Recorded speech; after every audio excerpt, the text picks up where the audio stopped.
हमारी बदकिस्मती है कि हमारी ओर ना प्रशासन ना सरकार ना कुछ हमारी ओर कोई भी संकेत नहीं दे रहा है। तो ये बहुत शर्म की बात है प्रशासन के लिए भी। अगर कोई वोट मांगने आएगा हमने वोट नहीं, उनको जूते मिलेंगे सीधे ही। 4 ठेकेदार आ चुके हैं इस रोड में, मिली भगत है सबकी, उसमें घूसखोरी कर रहे हैं, तभी तो ठेकेदार राजी नहीं होता यहाँ आने के लिए। सड़क ग्रामीणों की रीढ़ होती है, ऐसा ही मामला भालसी पंचायत के खनोटा गांव से मैं एक लाइव रिपोर्ट दिखा रहा हूँ हिमाचल दर्पण लाइव टीवी से। आप देखना ना भूलें। आप देखें, ग्रामीणों का कहना है कि 1 साल से जो है एक टेंडर होने के बावजूद भी सड़क का जो काम चालू नहीं किया गया। आखिरकार प्रशासन ऐसा हमारे साथ आनाकानी क्यों कर रहा है, ये ग्रामीणों का कहना है। मैं यहाँ पर बातचीत करने की कोशिश करूँगा। यही मैं इस कैंची से जो लाइव हुआ हूँ, इस कैंची से मात्र बोल रहे हैं कि पूरी साल से जो है यहाँ पे कटिंग होती है, गाड़ी मोड़ने के लिए भी इनको जो है आधा 1 किलोमीटर जो दूर जाना पड़ता है। आखिरकार प्रशासन इस पर अपने सोच को आगे क्यों नहीं बढ़ा रहा? आखिरकार पेच फंसा तो फंसा कहाँ है? आप बने रहे हमारे साथ हिमाचल दर्पण लाइव टीवी के। मैं यहीं से दिखा रहा हूँ, आप देखें। मैं ग्रामीणों से भी बातचीत करने में, कैमरामैन से कहूँगा लोगों को भी दिखाएं आप इस कैंची से कैसे ग्रामीणों का गुस्सा जो है एक प्रशासन के खिलाफ फूटता नजर आ रहा है। मैं यही अपील कर रहा हूँ इनसे कि आप शांति बनाए रखें। हिमाचल दर्पण लाइव टीवी से आपका जो है मांग जो जरूर प्रशासन और सरकार तक पहुंचा दी जाएगी। आप बने रहे मेरे साथ, में बातचीत करने की कोशिश कर रहा हूं अधिकारी से भी और ग्रामीणों से भी।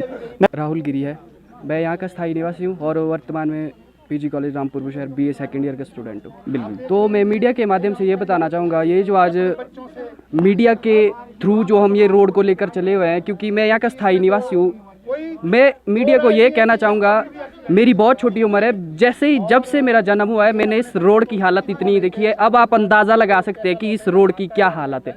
आप सब ऊपर से देखते आए हैं, शुरुआत से इस रोड को देखा है और इस कैंची को देख रहे हैं। सबसे मेन मकसद ये है, क्योंकि जब हमारे लिए एंटर का दरवाज़ा ही नहीं होगा तो हम मंजिल तक कैसे पहुंचेंगे, क्योंकि यहीं से गांव के लिए रोड है, कट होके जाता है। और ये देख सकते हैं आप यहाँ से नीचे को और आगे मातला तक गाड़ी मोड़ने जाना पड़ता है। 4 ठेकेदार आ चुके हैं इस रोड में और चारों बदल के। अब ये तो बात स्पष्ट है कि ये मिली भगत है सबकी, क्योंकि जब प्रशासन काम कर रहा है, ठेकेदार प्रशासन के अंडर नहीं है, उन दोनों की मिली भगत है। जब वो आपस में घूसखोरी कर रहे हैं तभी तो ठेकेदार राजी नहीं होता यहाँ आने के लिए। ऐसा नहीं है कि विभाग के पास नहीं है, विभाग के पास है वो सब कुछ, पर यह है कि ठेकेदार और प्रशासन आपस में घूसखोरी कर रहे हैं और तभी यहाँ पे वो ठेकेदार आने के लिए मजबूर है, आ नहीं पा रहा है और भेजा नहीं जा रहा है। ये बहुत बड़ा इशू बन चुका है, क्योंकि आप आज तक मीडिया के माध्यम से जितने भी लोग देख रहे हैं, आप सभी ने देखा होगा, मीडिया के माध्यम से आज तक किसी गांव के लोग रोड के लिए इतने उतावले नहीं हुए। आज तक कोई किन्हीं लोगों ने मीडिया का सहारा नहीं लिया आज तक रोड के लिए, और ये रोड हमने खुद निकाला हुआ है। आज तक किसी भी गांव के लोगों ने, जहाँ तक मैंने देखा, जहाँ तक जितनी मेरी उम्र है, जितना मेरा समय रहा है अभी तक, मैंने नहीं देखा कि किसी गांव के लोग रोड के लिए इस कदर मीडिया तक उतर गए। तो ये बहुत शर्म की बात है प्रशासन के लिए भी। ये देखो हमारे रोड के हाल, ऐसे रोडे भी ऐसे उठे हुए हैं, चारों 4 गाड़ियाँ टेढ़ी मेढ़ी जा रही है। और जैसे हमारा अभी मेला हुआ 14 मई को, तब MLA साहब आए थे, उन्होंने बोला कि 10 दिन में काम शुरू हो जाएगा। हम महिला बोलती है कि महिला नहीं, सब लोग बोलते हैं, जैसे कि आने वाले समय में जैसे इलेक्शन हो गया, अगर कोई वोट मांगने आएगा हम उन्हें वोट नहीं हम उन्हें सपोर्ट करेंगे, उनको जूते मिलेंगे सीधे ही। पहले मैं आपका हिमाचल दर्पण लाइव का धन्यवाद यहाँ आने का करता हूँ। आपका बहुत बहुत धन्यवाद। मेरी आपसे विनती है कि जो हमारी आवाज़ है, इस आवाज़ को आप डिपार्टमेंट तक पहुँचाएँ और हमारा जो कार्य है इसको 20 दिन के अंदर किया जाए, क्योंकि हमारा जो आने वाला 20 दिन है, इसके बाद हमारा सीजन का कहर चढ़ने वाला है, और जिससे हमारे लाखों रुपए लोगों के बच सके, गरीब आदमियों के। और मेरी आपसे विनती है कि ये रोड की हालात जिस तरह खराब दिख रही है आपको, और हम आपसे विनती करते हैं इस रोड की दिशा को डिपार्टमेंट तक पहुँचाएं। सर, मैं दुर्दशा तो नहीं कहूँगा, शायद हमारी बदकिस्मती है कि हमारी ओर ना प्रशासन ना सरकार ना कुछ हमारी ओर कोई भी संकेत नहीं दे रहा है, क्योंकि हम सदियों से तरस रहे हैं इस काम के लिए, इस रोड के लिए। लेकिन हमारे जो हालात है वो भी आज आपकी नज़र में जो आ रहा है वही है। जी, आगे क्या उम्मीद करते हैं आप प्रशासन? आगे उम्मीद प्रशासन से ये है कि चलो कोई बात नहीं, अगर नहीं हो पाया तो आगे हम चाहते हैं कि आप इस काम को जल्दी से जल्दी करें। भालसी पंचायत के जो वर्तमान में प्रधान है, मैं इनसे भी बातचीत कर रहा हूँ। इस सड़क की आखिरकार दूरदशा क्या है? मैं सभी मीडिया बंधु को नमस्कार करता हूं और आपका बहुत बहुत धन्यवाद भी करता हूं कि आप हमारे इस दूर दराज के गांव में पहुंचे हैं। जब से मैं प्रधान बना तो हम जो है कई बार डिपार्टमेंट के पास गए हैं, रेजोल्यूशन लेके गए हैं, एक्सिन साहब से मेरी बात हुई है इस विषय में। मैं कम से कम 8-10 बार जो है एक्सिन साहब से, और मेरे साथ जो है निशानी पंचायत के प्रधान भी मौजूद थे, हम एक बार साथ में गए हैं कि भी रोड के हमारे हालात ठीक नहीं हैं। तो उसके बाद जो है जब यहाँ पे जो है एक्सिन साहब ने थोड़ा सा एक्शन लिया था, यहाँ एक कैंची है, जो कैंची जो पिछले 4 साल से जो है खुली नहीं हो रही है, उसमें बजट का प्रावधान भी है और उसमें जो है 4 बार जो है डिपार्टमेंट ने जो है मशीन भी भेजी है और ठेकेदार भी आए हैं, लेकिन जो काम है वो 10% भी नहीं हुआ है। तो उसके बाद मैंने जो है एसडीओ साहब से भी इसके बारे में बात की है, तो एसडीओ साहब ने ये बोला है कि जो पिछले ठेकेदार था उनको जो है नोटिस दिया गया है और उन्होंने रिसाइंड भी कर दिया है। तो इस कैंची के विषय में जो है दोबारा से जो है वो लगाया गया है टेंडर।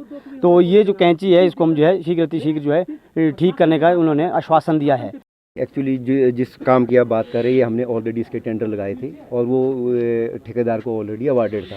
उसको हमने बीच में कई बार पहले वर्बल भी बोला, उसके बाद उसको हमने नोटिस भी इशू किए। नोटिस इशू करने के बाद उसको दोबारा से हमने फाइनल नोटिस इशू किया।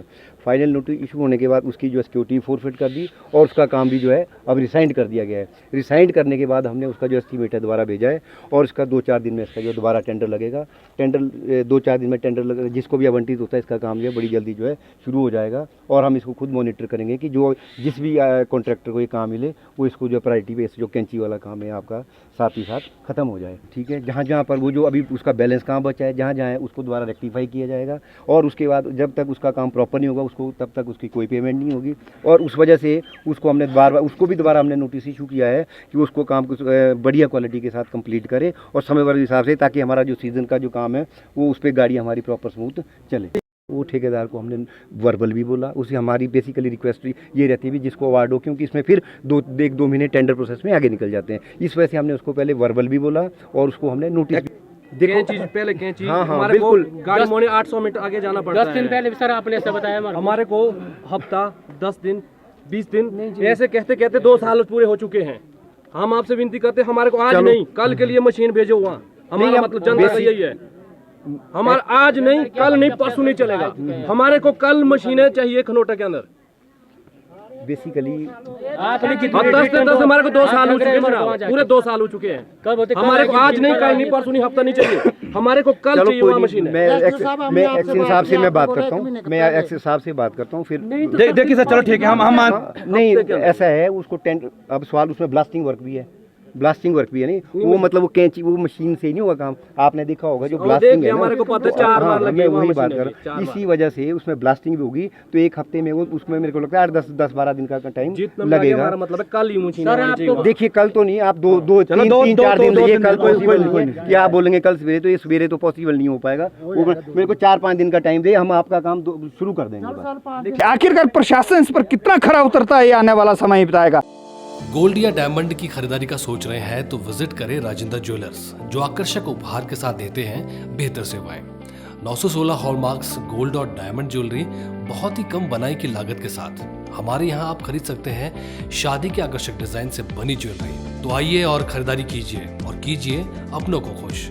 राजेंद्र ज्वेलर्स, नजदीकी शून्य मंदिर सोलन, या कॉल करें 9816130423 9625682430।